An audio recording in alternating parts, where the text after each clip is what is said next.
नमस्कार मंडळी, आपण बघत आहात सुमन्स मॅजिक।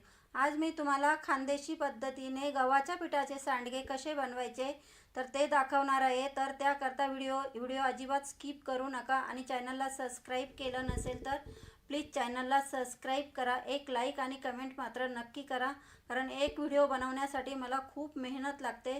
जे मोठे यूट्यूबर बनवतात ना मेहनतीने, तेच आम्हीही बनवतो। तर प्लीज आमचे सुद्धा व्हिडिओ तुम्ही बघत जा। चला तर आता व्हिडिओला सुरुवात करूया। तर सगळ्यात आधी आपल्याला इथे पाणी लागणार आहे। तर 5 वाट्या मी पाणी घेतलेलं आहे, मोजून घेतलेले आहे, म्हणजे एक तांब्याभर, आणि ते 5 वाट्या होते। तर ते पाण्याचं प्रमाण एकदम परफेक्ट झालं पाहिजे, म्हणून पाणी मोजून घ्यायचं आणि त्याच वाटीने आपल्याला पीठसुद्धा मोजून घ्यायचे आहे। तर एका बाउलमध्ये पाणी उकळत आहे तोपर्यंत इकडे आपण पीठ तयार करून घेऊ। तर त्यासाठी 1 वाटी रवा घेतलेला आहे। रवा थोडासा बारीक घ्यायचा आणि 1 वाटी गव्हाचं पीठ घेतलेलं आहे। बरेच लोक नुसत्या गव्हाच्या पिठाचे करता, कोणी नुसत्या रव्याचे करता, पण मी दोन्ही याचे मिक्स करून दाखवणार आहे। आणि त्याच वाटीने आपल्याला इथे पाण्याचा सुद्धा वापर करायचा आहे। तर इथे सुरुवातीला मी 2 वाट्या पाणी टाकलेलं आहे आणि याच्या आधीच आपल्याला हे मिक्स करून घ्यायचं आहे, कारण कोरडं पीठ जर तुम्ही डायरेक्ट पाण्यात टाकलं ना तर त्याच्या गुठळ्या होतात, म्हणून असं आपल्याला मिश्रण आधी तयार करून घ्यायचं आहे। तर 3 वाट्या मी एकूण पाणी टाकलेलं आहे। तर अशा प्रकारे हे मिश्रण आपलं झालेलं आहे, त्यातल्या पूर्ण गुठळ्या मोडून टाकलेल्या आहे। आणि आता इकडे पाण्याला सुद्धा आपल्या उकळी आलेली आहे। तर यातलं आपल्याला काही पाणी काढून ठेवायचं आहे, म्हणजे 2 वाट्या पाणी आपण काढून ठेवू। आता वाटेने काढता येत नव्हतं म्हणून मी पळीने काढलेलं आहे।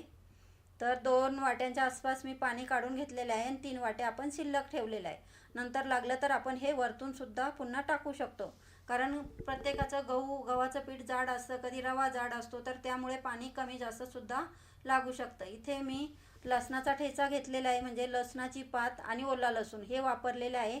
तुम्ही तुमचा नॉर्मल लसूण असेल तो वापरला तरी चालेल, किंवा लाल मिरची आणि लसूण दळून टाकला तरी चालेल। इथे 1 चमचा मी लाल तिखट घेतलेला आहे आणि 1 चमचा जिरे पावडर। तर एवढेच मसाले आपल्याला यासाठी लागणार आहे। तर बरेच दुसरे अजून सुद्धा काही मसाले वापरतात। थोडासा हिंग टाकून घ्यायचा आहे यामध्ये। आता पाण्याला छान उकळी आलेली आहे आणि चवीनुसार यामध्ये मीठ टाकून घ्यायचं आहे। पाण्याला चांगली उकळी आलेली आहे आणि इथे आपल्याला थोडासा गॅस कमी करायचा आणि एका हाताने चमचा पकडायचा, एका हाताने पीठ पकडायचं आणि कंटिन्यू आपल्याला हलवत राहायचं आहे। अजिबात मध्ये स्किप करायचं नाही, नाहीतर लगेच त्याच्या गुठळ्या तयार होतात। म्हणून अजिबात हलवायचं बंद करायचं नाही आणि कंटिन्यू आपल्याला याला हलवत राहायचं आहे। तर गुठळ्या होणार नाही याची मात्र काळजी घ्यायची आहे। एकाच साईडने आपल्याला हलवत राहायचं आहे। तर पीठ आपल्याला हे चांगलं 8 ते 9 मिनटं चांगलं शिजवून घ्यायचं आहे।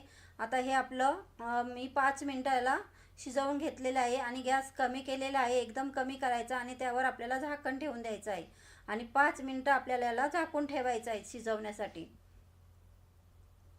तर आता इथे 5 मिनटं झालेले आहे। आपण पीठ शिजलेलं आहे का बघूया। तर आपलं पीठ शिजलेलं आहे, पण मला थोडंसं हे पीठ घट्ट वाटत आहे, म्हणून थोडंसं पुन्हा पाणी टाकून घेऊया। तर रवा माझा थोडासा जाड होता ना, त्याच्यामुळे मला इथे पाणी थोडं जास्त लागलेलं आहे। एकूण मला 7 वाटी पाणी लागलेलं आहे। 8 वाटी पाणी मी घेतलं होतं, त्यापैकी मला 1 वाटी शिल्लक राहिलं, बाकीचं 7 वाट्या पाणी वापरलेलं आहे आणि पुन्हा 5 मिनटं झाकण ठेवून पुन्हा शिजवून घेतलेलं आहे। तर इतपत आपल्याला हे पातळ बॅटर हवं आहे।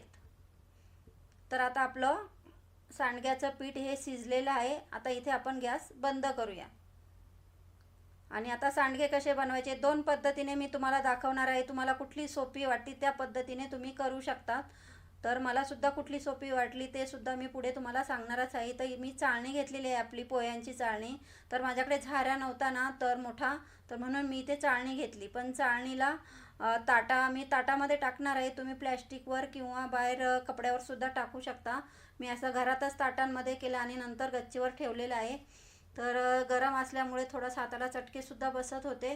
तर सुरुवातीला मी चाळणीने केलं आणि त्यानंतर माझ्याकडे तळायचा झाऱ्या होता ना, तर त्याने सुद्धा करून बघितलेलं आहे, कारण कडेला चाळणी जात नव्हती आणि ते बाहेर जात होतं, म्हणून हा छोटा झाऱ्या घेतला। आणि आता पीठही बऱ्यापैकी थंड झालेलं आहे, हाताने तुम्ही ते फिरवू शकता। तर अशा पद्धतीने मी झाऱ्याने सुद्धा काही पाडून घेतलेले आहे। तर इथे मी ह्या 2 पद्धती वापरलेल्या। चाळण खूप मोठी होती म्हणून ती प्लेटच्या बाहेर जात होती, म्हणून मी छोट्या इथे झाऱ्याचा वापर केलेला आहे। कडेपर्यंत आपल्याला ते सांडगे घालता येतात।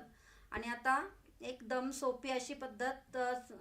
आपला तुमचा कुरडईचा शेवयाचा सोऱ्या असतो ना, त्यामध्ये पीठ टाकून घ्यायचं आणि हाताने असं भराभर फिरवून घ्यायचं आहे. तर बघा पटापट आपले सांडगे खाली पडतात.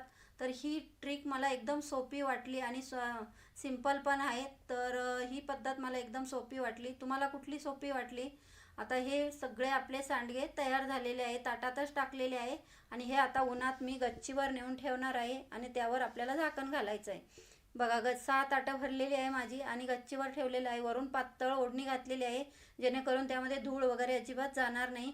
पंख्याखाली मी एक 15 ते 20 मिनटं आधी सुकवून आणले होते, म्हणजे ओढणीला ते चिटकणार नाही.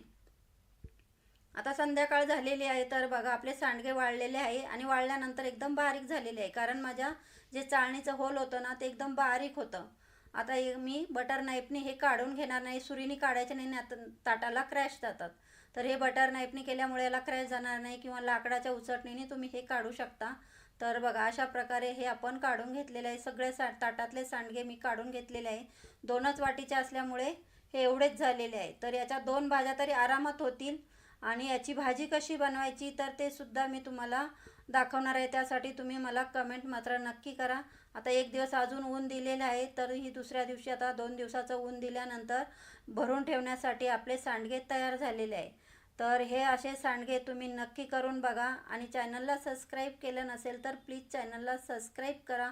अशाच माझ्या नवनवीन रेसिपीसाठी माझ्या चॅनलला फॉलो करा, लाईक करा, शेअर करा. वरती बेल आयकॉन आहे ती वाजवायला मात्र विसरू नका, म्हणजे सगळ्यात आधी व्हिडिओचे नोटिफिकेशन तुम्हाला बघायला मिळतील. उन्हाळी वाळवणाच्या भरपूर रेसिपी मी टाकलेल्या आहे, तुम्ही त्या चॅनलवर जाऊन नक्की बघा. चॅनलच्या खाली थोड्याफार लिंक देते ना, तिथे जाऊन सुद्धा तुम्ही हे व्हिडिओ बघू शकता. तर हा व्हिडिओ तुम्हाला कसा वाटला? थँक्यू.